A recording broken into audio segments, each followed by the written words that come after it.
Welcome back to my channel. Hello বন্ধুরা, সবাই কেমন আছো? আজকে চলে আসলাম আরেকটা ছোট্ট ভিডিও নিয়ে। আজকে আমি নবনীলার জন্য এই লতি রান্না করব চিংড়ি মাছ দিয়ে। সেদিন রান্না করেছিলাম এমনিতে, এই জন্য নবনী আজকে হঠাৎ করে বলল যে সে চিংড়ি মাছ দিয়ে লতি খাবে। তো এর জন্য ঝটপট করে ওর জন্য লতি রান্না করে ফেললাম চিংড়ি মাছ দিয়ে। আজকে আমি চিংড়ি মাছটা খোসাসহ রান্না করব, কারণ খোসাসহ রান্না করলে চিংড়ি মাছটার কালারটা অনেক সুন্দর হয়। তো মশলাটা দিয়ে পেঁয়াজ আর রসুন কাঁচামরিচ ভেজে তারপরে দিয়ে দিলাম চিংড়ি মাছগুলো। এখন আমি চিংড়ি মাছগুলো একটু ভালো করে ভেজে নিব। ভেজে নেওয়ার পরে যে মশলাগুলো যা যা দিয়ে আমি রান্না করব সব মশলাগুলি দিয়ে দিলাম। আজকে একটু আমি স্পেশালভাবে রান্না করছি, কারণ মাঝে মাঝে একটু বেশি মশলা দিয়ে খাবারও কিন্তু খেতে মনে চায়। এই জন্য ভাবলাম যে আজকে একটু বেশি মশলা দিয়ে ভালো করে কষানো শেষ করে তারপরে আমি চিংড়ি মাছটা দিয়ে লতি রান্না করব।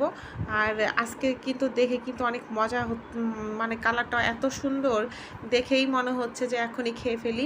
যখন ভিডিও করছিলাম কিন্তু দুঃখের বিষয় তখন তার হয় না, এই জন্য খেতে পারি নাই। তো যাই হোক, চিংড়ি মাছ দিয়ে লতি কিন্তু সবারই অনেক পছন্দ, সবাই খেতে ভালোবাসে। তো এই চিংড়ি মাছগুলো কষানো শেষ, এখন আমি লতিগুলো দিয়ে দিলাম। আর এই লতিগুলো কিন্তু আমি একদম পানি ছাড়াই রান্না করব। আমি লতি যখন রান্না করি কোনো প্রকার পানি আমি ইউজ করি না, এমনিতেই লতি সেদ্ধ হয়ে যায়। তো এভাবে লতি রান্না করলে কিন্তু খেতে খুব ভালো লাগে, সবাই কিন্তু পছন্দ করে। তো আমার লতি রান্না করা শেষ। খাওয়ার আর ভিডিও করব না, কারণ মোবাইলের চার্জ নাই, এই জন্য। তো বিকালবেলা আমরা সবাই চলে আসলাম ছাদে এসে দেখি নবনী নিলয় খেলতেছে।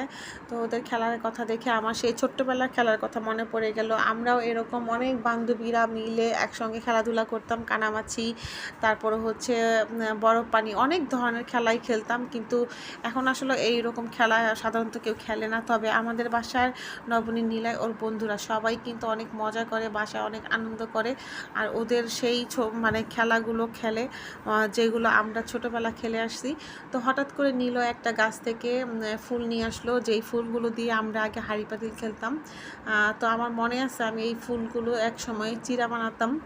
তো এইভাবে করে কিন্তু ওরা সারাদিন একসঙ্গে খেলাধুলা করে। আর ছাদে আসলে তো কোনো কথাই নাই, বিকালবেলা ছাদে সবাই চলে আসে, ছোট বড় সবাই চলে আসে।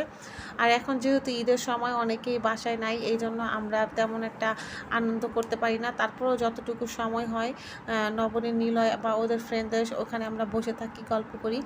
আর এখন যেহেতু স্কুল ছুটি, স্কুল এখন পর্যন্ত খুলে নাই, তো এই জন্য দেখা যায় ওদের পড়ার চাপটাও খুব কম থাকে, আর ওরা খেলার সময়টা একটু বেশি পায়। আর যখন স্কুল খোলা থাকে তখন কিন্তু এত পরিমাণ খেলতে পারে না। তো এইখানে একটা বল আছে, ছোট বল, এটাতে সবাই মিলে খেলছে। আসলে ওদের খেলা দেখে মাঝে মাঝে নিজেদের ছোটোবেলার কথাগুলো মনে পড়ে যায়।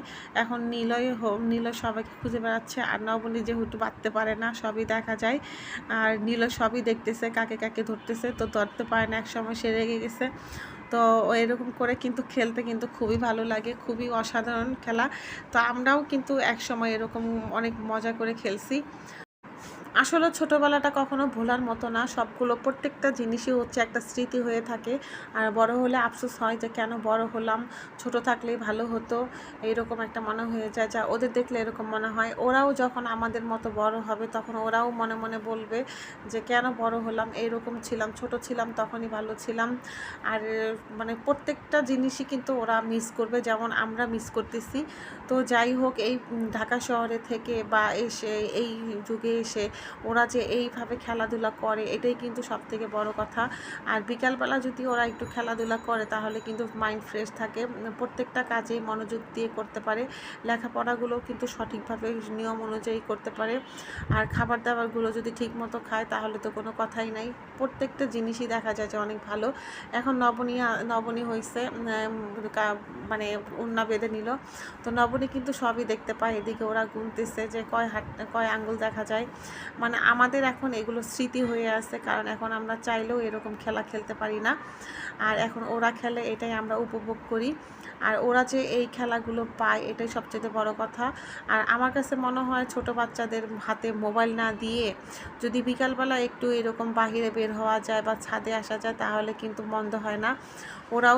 ওরাও খেলার আনন্দটা পায় এবং আমরাও কিছু স্মৃতি মনে করতে পারি। তো আজকে এই পর্যন্তই, সবাই ভালো থাকবেন। আর আমার ভিডিওগুলো কেমন লাগে না লাগে একটু কমেন্ট করে জানাবেন, কারণ আপনারা যদি কমেন্ট করে জানান কাজের আগ্রহটা বেড়ে যায়। আর কাজ করতেও কিন্তু অনেক ভালো লাগে, আর অনেক পরিশ্রম হয় যখন একটা ভিডিও তৈরি করি। তো অবশেষে সাফওয়ান অনেক লাফালাফি করতেছিল, ও আমাকে ডেকে বললো আন্টি ভিডিও করো, তো ভিডিওটা করে ফেললাম। তো আজকে এই পর্যন্তই, সবাই ভালো থাকবেন, বাই।